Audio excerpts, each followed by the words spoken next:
नीमच के civil surgeon के एक ऑफिस में आखिर ये क्या दादागिरी कहें या गुंडागर्दी कहें? आखिर क्यों एक बुजुर्ग सिविल सर्जन के दफ्तर में घुसकर ये दादागिरी जैसे दृश्य नजर आ रहे हैं? इस पूरे दृश्य का जिम्मेदार माना जा रहा है महिला डॉक्टर सोफिया साबू को, जिसने कि इस पूरे घटनाक्रम में मुख्य भूमिका निभाई है। अपने पिता को इस पूरे घटनाक्रम का भागीदार बनाकर आखिर सोफिया साबू क्या बताना चाह रही थी, ये तो आप और हम समझ सकते हैं। आखिर डॉक्टर का पेशा अपना चुकी कैसे एक गंभीर 376 जैसे नाबालिग के प्रकरण में एमएलसी के लिए मना कर सकते हैं और कैसे पल्ला झाड़ सकती है, और इतने बवाल की आवश्यकता ही क्यों? जिले में अगर कोई सिविल सर्जन से शिकायत थी तो कलेक्टर से या फिर सीएमएचओ से भी कहा जा सकता था, आवेदन दिया जा सकता था, लेकिन ऐसे दृश्यों की कोई ज़रूरत नहीं थी।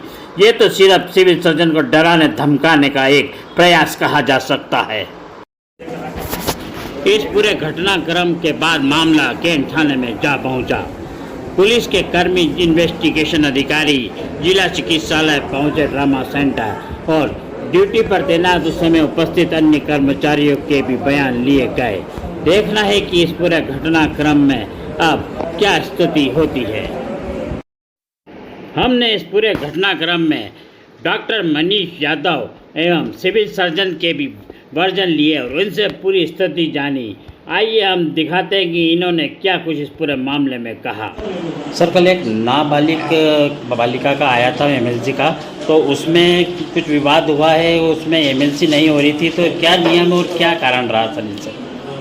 एक महिला कैंट थाने से एक महिला को लेकर के आए थे, मतलब जो कि नाबालिग थी, उम्र 16 वर्ष की थी और उसका मेडिकल परीक्षण होना था, जिसमें कि मतलब महिला चिकित्सक के द्वारा ही वो मेडिकल परीक्षण किया जाता है। शासन के कुछ नियम हैं और कानून के नियम के अनुसार भी मतलब वो 16 साल से जो कम उम्र थे उनको महिला चिकित्सक के द्वारा ही किया जाता है।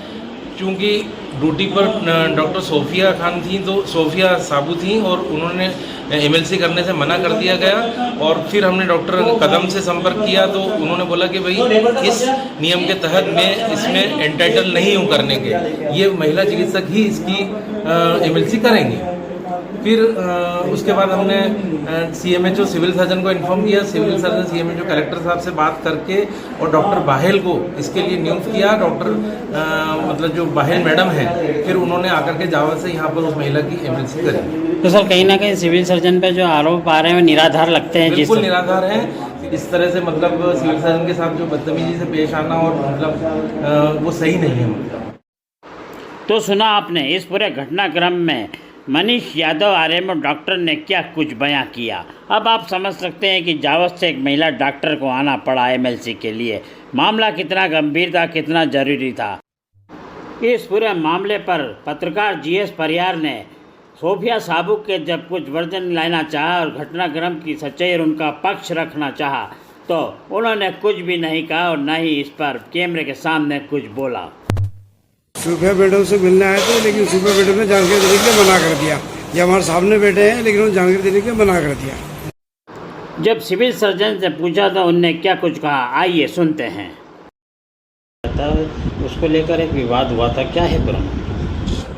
ये परसों का मामला है।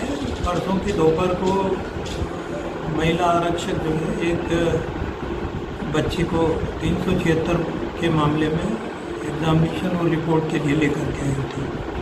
और चूँकि आपको विदित ही है कि ये जो एमएलसी होती है ये महिला चिकित्सक के द्वारा ही की जाती है, तो सीएमएचओ द्वारा इनको निर्देशित किया था मैडम साबू को कि आप इसको देखें और करें। इन्होंने शायद उनको मना कर दिया।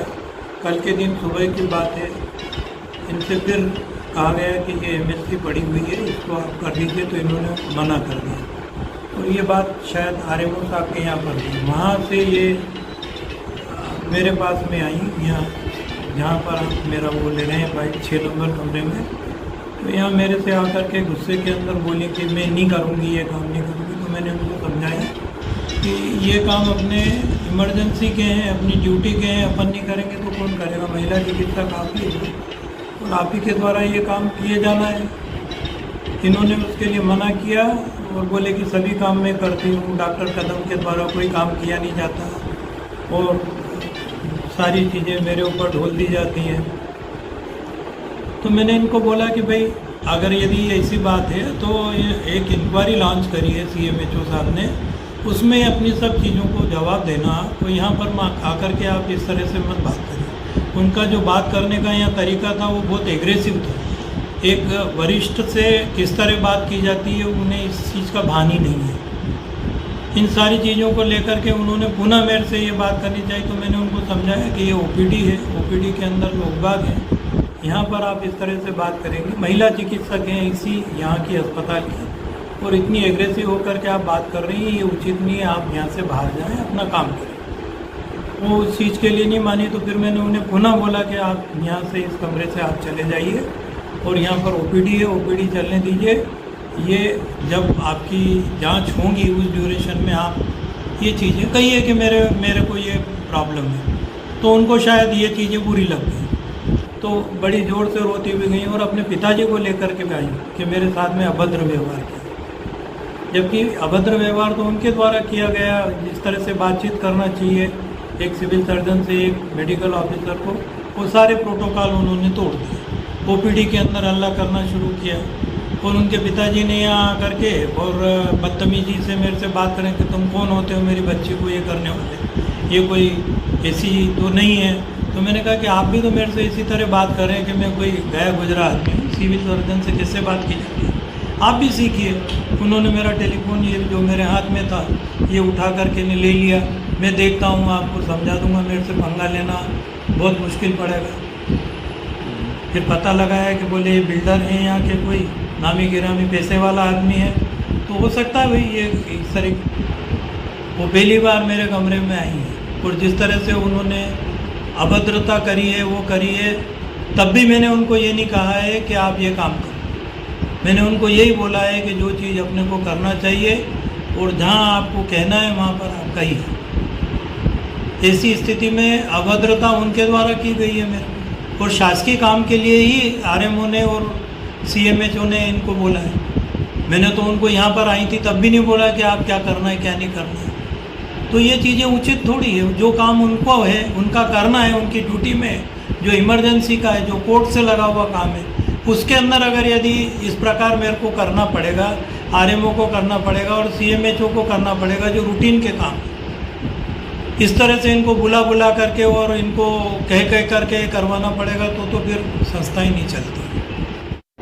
तो सुना आपने, दुष्कर्म जैसे गंभीर प्रकरणों में अपने कार्य से पल्ला झाड़ना तथा ऊपर से सिविल सर्जन जैसे जो रिटायरमेंट की कगार पर है उनसे इस तरह का व्यवहार करना क्या शोभा देता है। अब खुद आप देख लीजिए, सारे दृश्य बयां कर रहे हैं। आखिर जो पेशेंट आए थे वो भी डर कर मारे चले गए। पुलिस पंचायत के लिए नीमच से संजय गौड़ की विशेष रिपोर्ट।